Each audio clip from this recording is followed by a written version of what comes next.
estar analizando y reflexionando sobre las leyes que rigen sobre esta disciplina, ¿sí? En ocasiones, por ejemplo, en mi país se señala o se piensa que pues nada más hay que cumplir con la ley minera y su reglamento. Esto es incorrecto. O sea, para que una mina pueda ser primero explorada, o un proyecto primero pueda ser explorado y después, si resulta positivo, se puede extraer el mineral, se tienen que cumplir con al menos 32 leyes diferentes, ¿sí? Se tiene que pasar por un periodo que va en ocasiones, en el mejor de los casos, 7 años, puede uno tener resultados positivos, pero hay minas que tardan más de 20 años en entrar en operación. Entonces, este tipo de peculiaridades es muy importante que las conozcamos todos. Se habla de 1000 indicios de mineralización que una empresa estudia, solamente uno se convierte en mina. Es importante porque en ocasiones también escuchamos, bueno, es que la mina está aquí y es de estos terrenos y es de estas comunidades.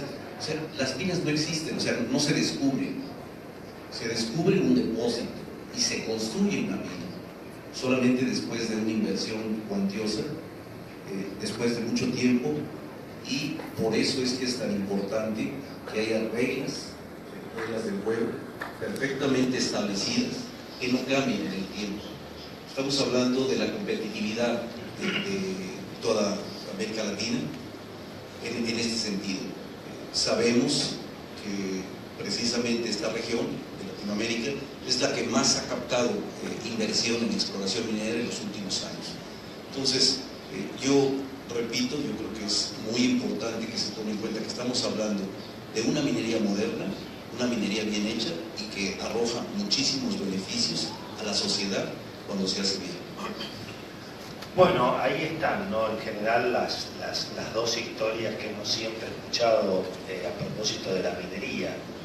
Lógicamente los efectos sobre el medio ambiente y el hecho de que es una actividad que se lleva mucho y deja poco en términos económicos, ¿no? Y entonces ahí está la discusión sobre la presión impositiva y en definitiva cuánta carga tiene que tener la actividad comparado con otras actividades que tal vez son más rentables pero no tienen tanta mala prensa, ¿no es cierto? Así que eso me parece que es una buena forma de darle entonces la palabra finalmente a Alberto Salas, como para que, bueno, nos cuente un poquito cómo ha enfrentado Chile estos mitos que en general han afectado, por lo menos en la Argentina, tanto a la actividad minera, ¿no? Contamina y no pagan impuestos. Esto ha sido algo, digamos, muy escuchado, que ha generado también mucha adhesión política, por lo menos en la Argentina, y también es cierto que existe un pasado a veces ruinoso, ¿no? Pero nos toca hablar del futuro, para eso estamos hoy aquí. Sí, muchas gracias. Muy agradecido de poder hablar a nombre del Organismo Latinoamericano de Minería, de ser invitado a esta importante feria. No es la primera y espero no sea la última vez que esté aquí en Minas Mineras. Y quisiera partir primero dando un mensaje. Los mineros somos optimistas por naturaleza. Un mensaje de optimismo. El mundo necesita minería y las demandas van a ser siempre creciendo, a un ritmo menor, a un ritmo mayor, según se desarrolle la economía del mundo, pero no les quepa duda que son números positivos, azules y crecientes.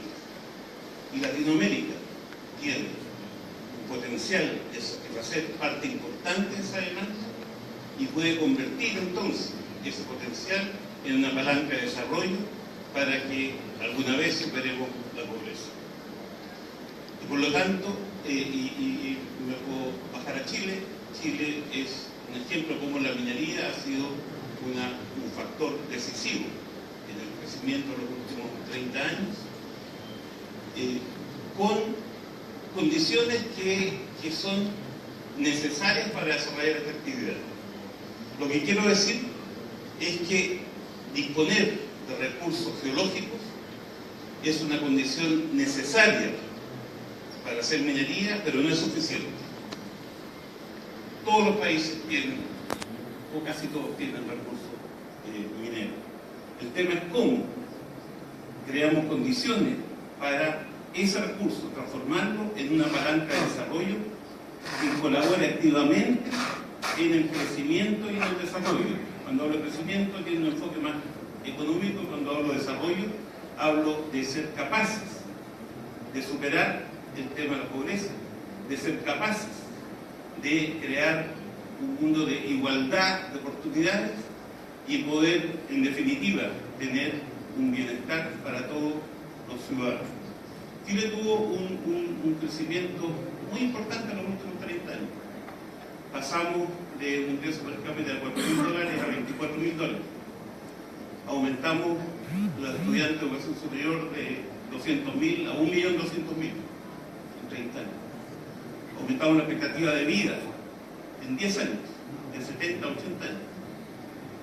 Sin embargo, aún nos quedan temas pendientes. Aún tenemos 2 millones de pobres en Chile.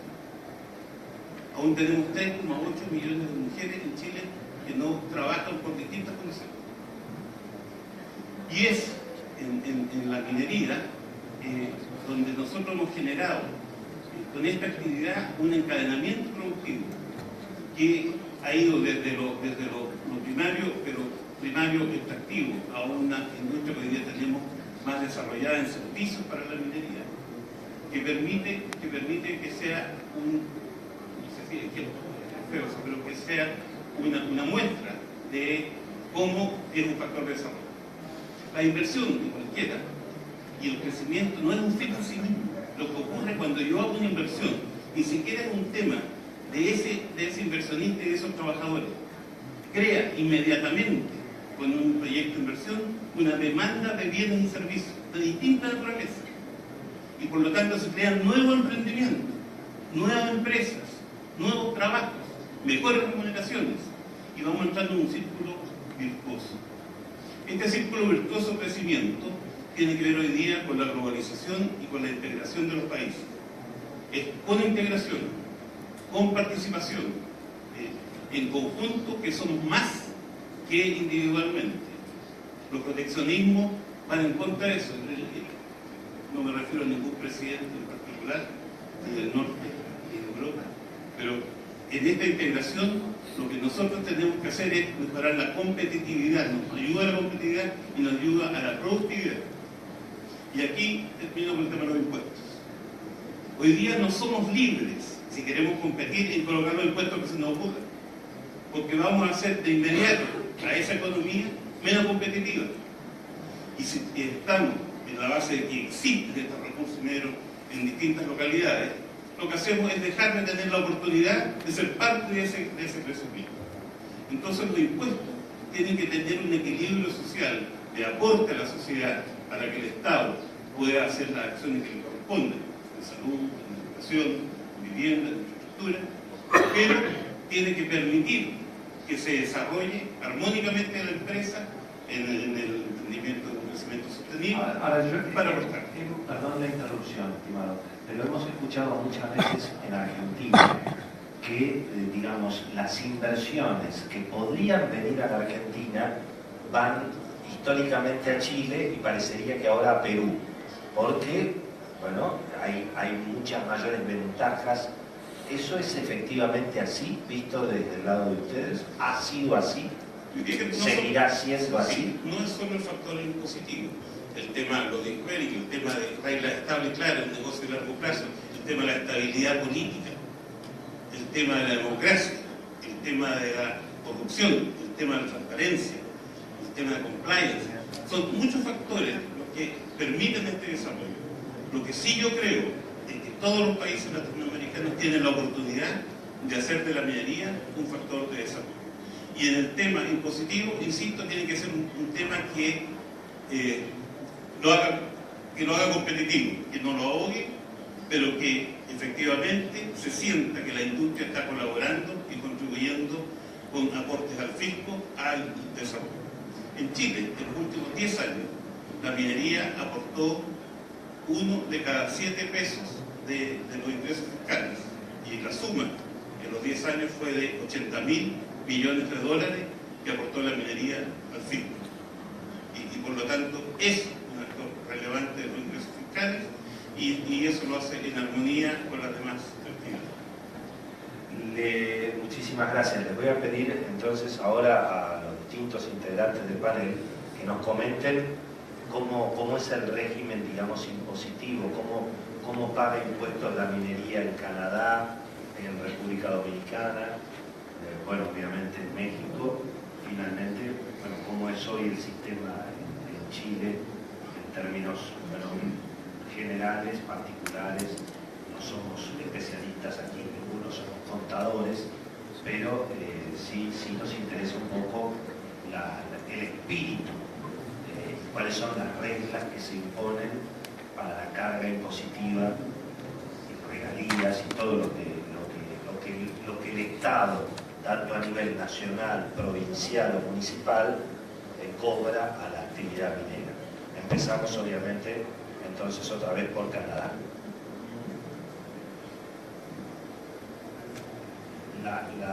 Es cómo se cobran los impuestos a la actividad minera en Canadá.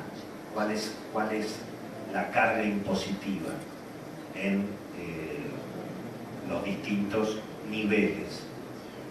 Gobierno nacional, gobierno federal, gobierno municipal.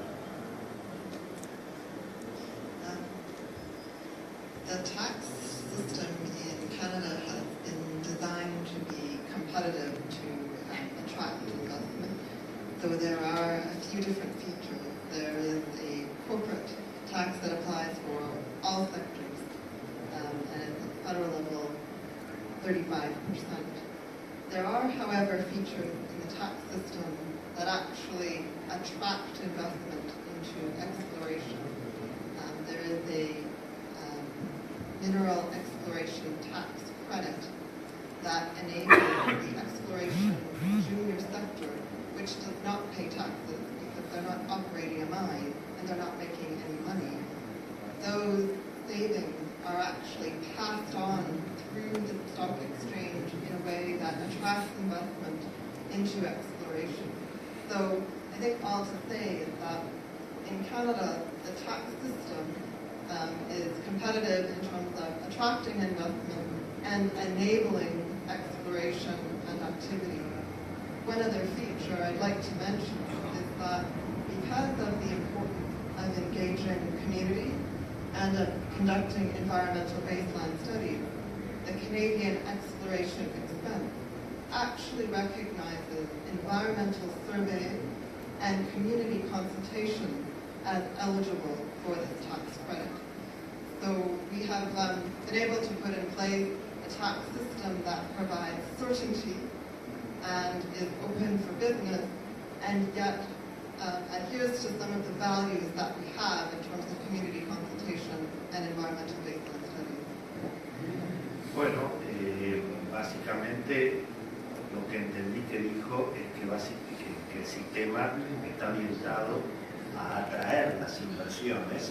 Hay un impuesto a las ganancias corporativas general en Canadá de 35%, lo que obviamente grava el impuesto a las ganancias, pero hay un régimen de incentivo para la exploración minera y para la inversión en exploración minera, incluso a través de mecanismos para inversores financieros, y que al mismo tiempo estos mecanismos de incentivos para la exploración tienen, son elegibles por las distintas comunidades, como para que también las comunidades donde se desarrolla la minería y las reglas medioambientales estén en consideración a la hora de aprobar estos incentivos.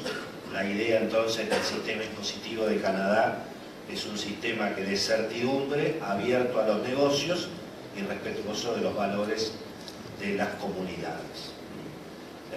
Le vamos a pedir a nuestro invitado de la República Dominicana que nos comente un poquito sobre la experiencia en su país respecto de estos temas.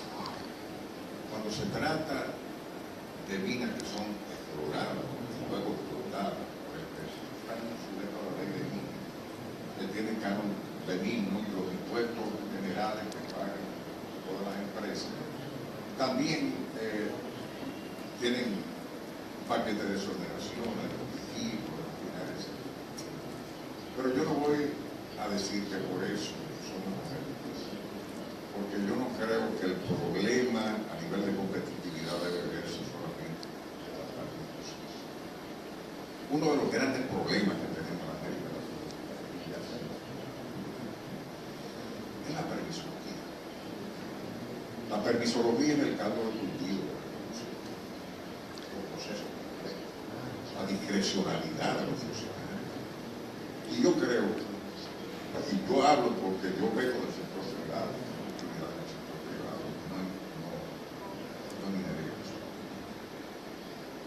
que para un inversionista lo más importante es tener permisología ágil, que los procesos fluyan y que se reduzca la discrecionalidad de los que haya reglas claras. Uno de los problemas más serios que tenemos, que teníamos en República Dominicana, es la discrecionalidad. Eso hace que los procesos corran lentos, se inventen reglas. Eso lo estamos combatiendo. Cada día, incluso 2 días antes de venir aquí, establecimos reglas nuevas para ir cerrando la brecha a los funcionarios para que decidan temas que deben ser resueltos a través de normas y de leyes. Ahora mismo, cuando va un inversionista a verme, porque es tradición de que cuando uno quiere invertir, lo que primero es hablar con el ministro. Yo lo que primero le digo, aquí no se resuelven los problemas hablando con el ministro, sino con el cumplimiento de las normas y de las leyes de la República Dominicana. Lo que el ministro tiene que hacer es hacer que esos procesos fluyan a la velocidad requerida, en el tiempo requerido, y no hacerlo a usted perder su tiempo, perder su dinero. Pero no aspire a que va a resolver cualquier problema hablando conmigo.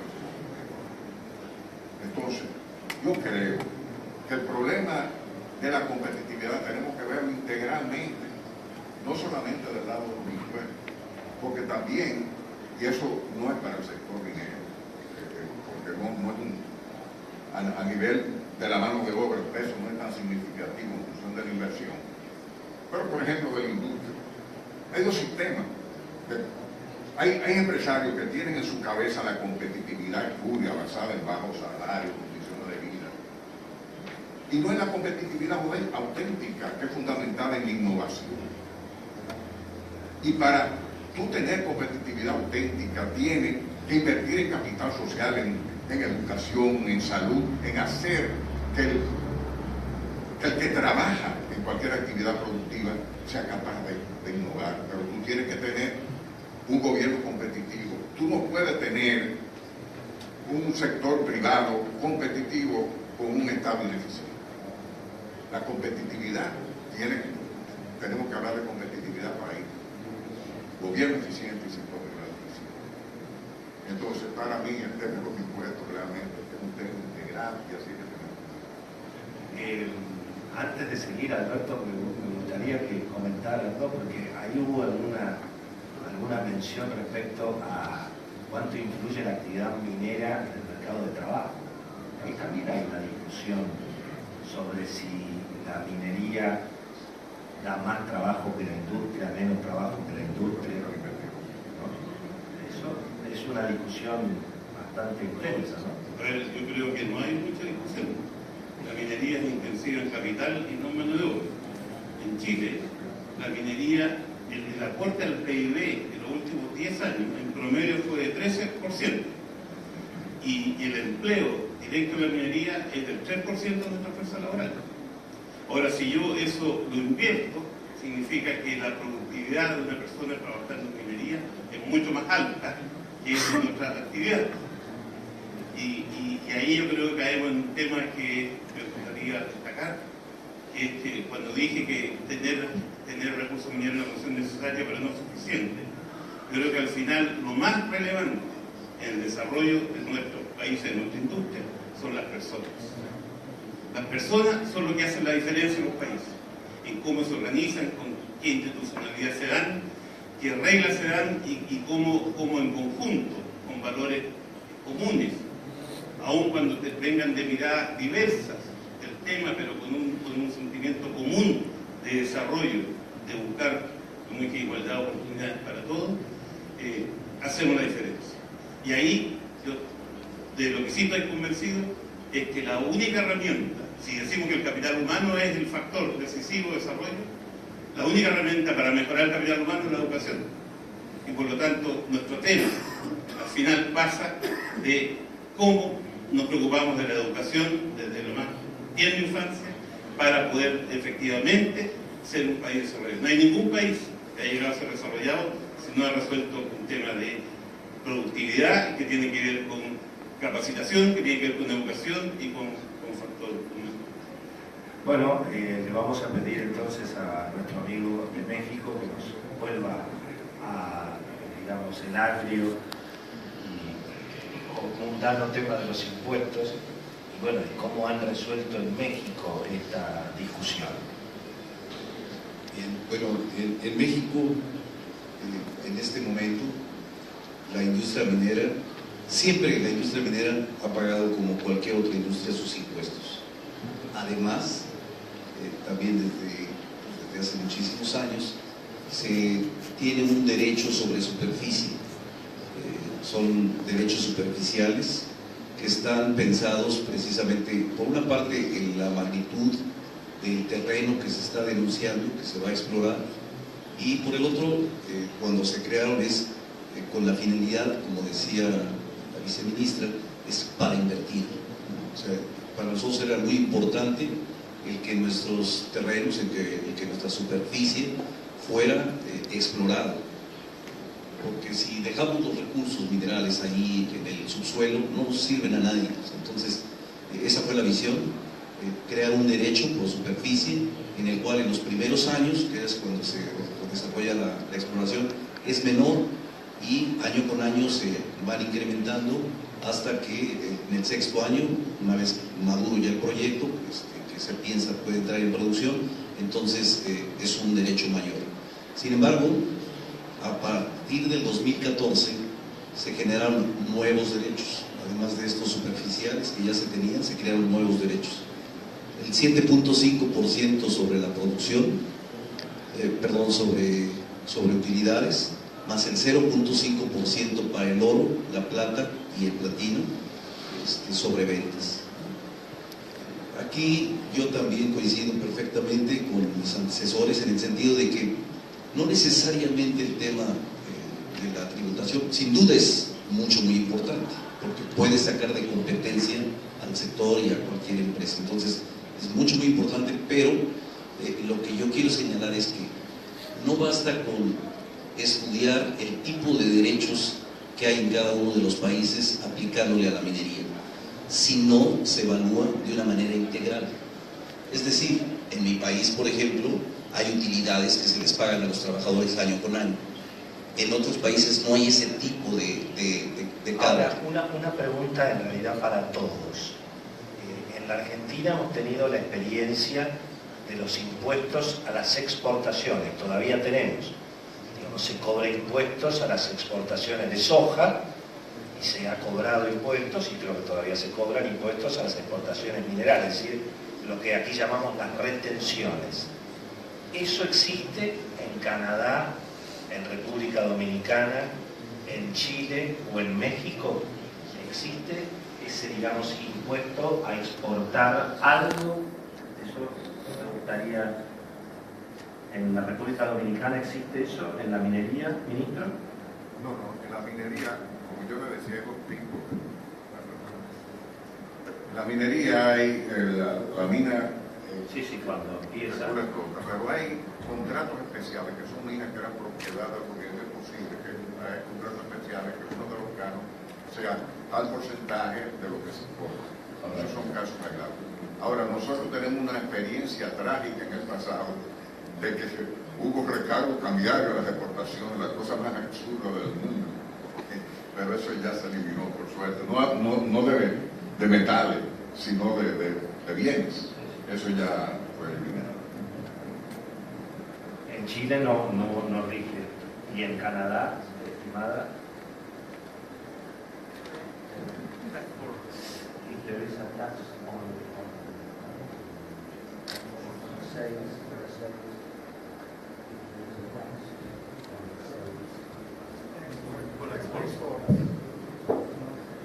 ¿y en México? No que yo sepa tampoco. Bueno, tenemos Desconozco el detalle, pero no que yo sepa. tenemos algo en lo que los argentinos somos más originales. Eso es como colocar impuestos al valor, a la venta. Mata la minería. Ya no, obviamente. Entonces, bueno, finalmente mi señalamiento es en el sentido de que hay que ser muy cuidadosos cuando se crean nuevos impuestos al sector minero y que tiene que verse desde una manera integral.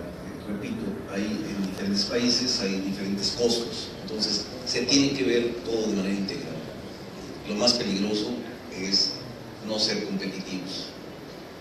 Bueno, le vamos a pedir entonces para cerrar, porque ya llevamos más de 1 hora y media aquí para quedarse un rato largo, pero bueno, el régimen impositivo en Chile ha sido en general muy elogiado por esta idea de que se cobra cuando se gana y se incentiva para empezar, que hay como un modelo flexible impositivo. Nos gustaría si nos podés dar un poquito más de detalle de cómo funciona esto y si, bueno, digamos, desde el punto de vista del gobierno no afecta los ingresos, digamos, presupuestarios.